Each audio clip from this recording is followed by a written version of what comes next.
الحمد لله الذي وكفى والصلاة والسلام على من لا نبي بعده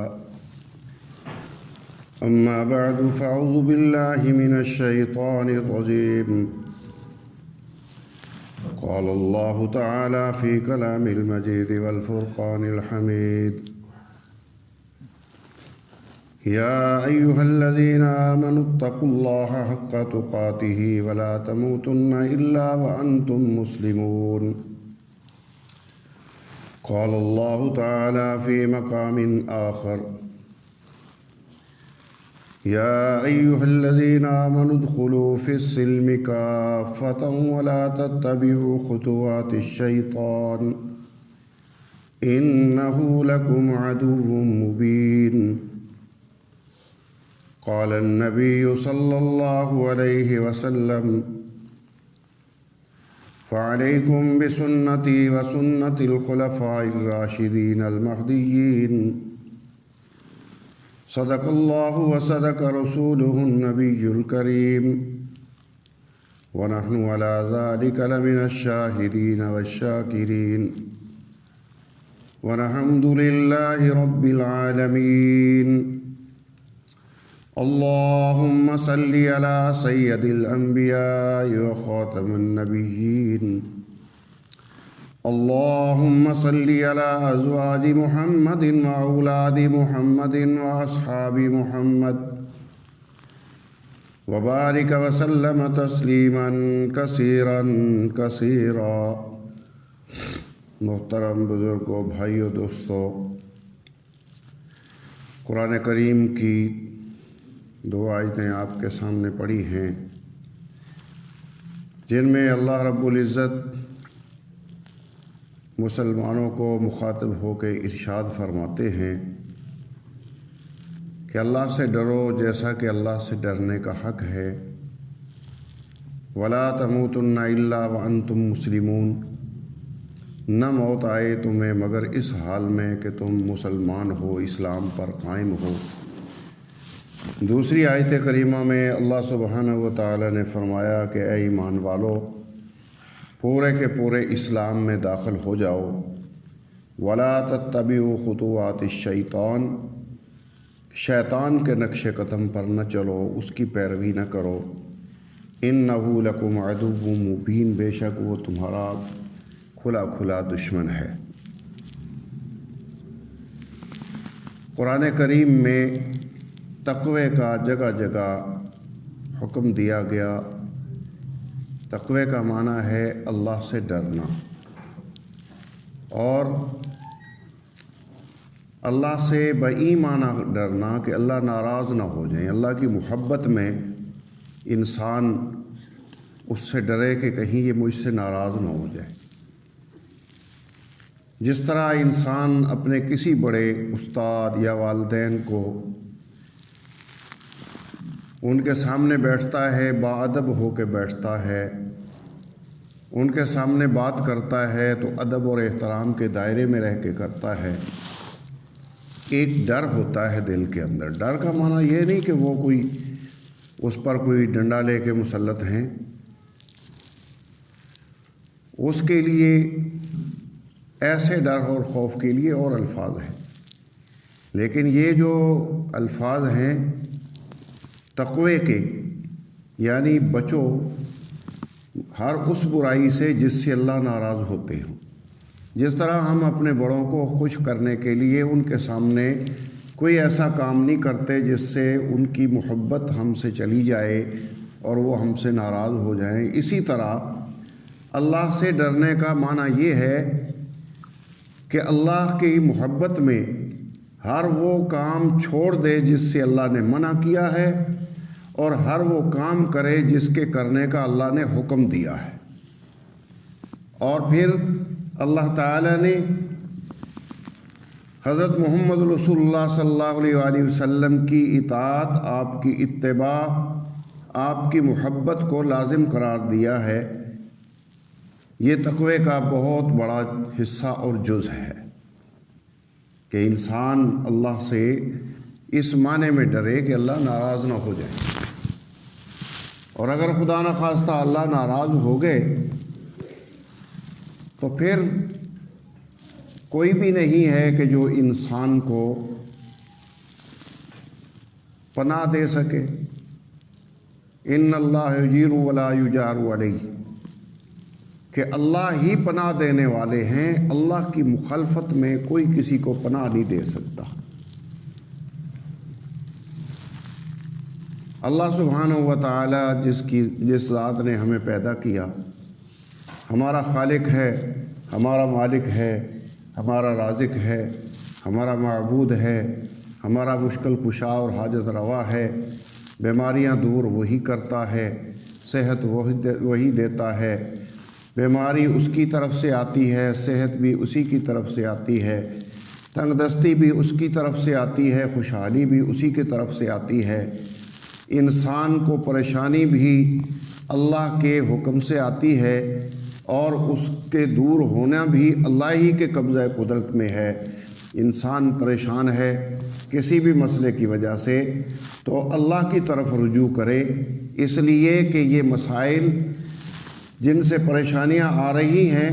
یہ اللہ سبحانہ و تعالی ہی کی طرف سے ہے، ہماری آزمائش کے لیے، ہمارے امتحان کے لیے، یا ہمارے گناہوں کے سبب جو تنگی، تکلیف، پریشانی، بیماری آتی ہے تو اس میں انسان اللہ کی طرف رجوع کرے۔ حضرت قاری طیب صاحب رحمۃ اللہ علیہ دارالعلوم دیوبند کے محتمم تھے، بہت بڑے عالم تھے۔ کہتے ہیں میں ایک دفعہ بیان کر رہا تھا فلسفہ راحت و مصیبت، کہ یہ راحت، یہ مصیبت سب اللہ کی طرف سے آتی ہے، اور اللہ کی طرف سے اگر مصیبت آئے تو اس پر انسان صبر کرے۔ کہتے ہیں کہ اسی بیان کے دوران ایک آدمی آیا چیختا ہوا، چلاتا ہوا کہ مجھے درد ہو رہی ہے، میں مر گیا، میرے لیے دعا کریں کہ اللہ تعالیٰ مجھے صحت دے۔ کہتے ہیں کہ چند لمحے پہلے میں یہ بیان کر رہا تھا کہ بیماری اللہ کی نعمت ہے، اس سے گناہ معاف ہوتے ہیں۔ تو اب اس نے اپنی بیماری کی شکایت کر کے کہا کہ میرے لیے دعا کریں، اللہ میری اس بیماری کو دور کر دے۔ اب کہتے ہیں میرے ذہن میں آیا کہ ابھی تو میں کہہ رہا تھا کہ یہ اللہ کی طرف سے نعمت ہے کہ اس سے گناہ معاف ہوتے ہیں، اور میں اب اس کے لیے دعا کروں تو کن الفاظ میں کروں؟ کہتے ہیں اللہ پاک نے میرے ذہن میں الفاظ ڈالے تو میں نے کہا یا اللہ تیری اس نعمت کا یہ بوجھ نہیں اٹھا پا رہا، اپنی دوسری نعمت صحت والی اسے عطا کر دے۔ یعنی جو بیماری اس پر آئی ہے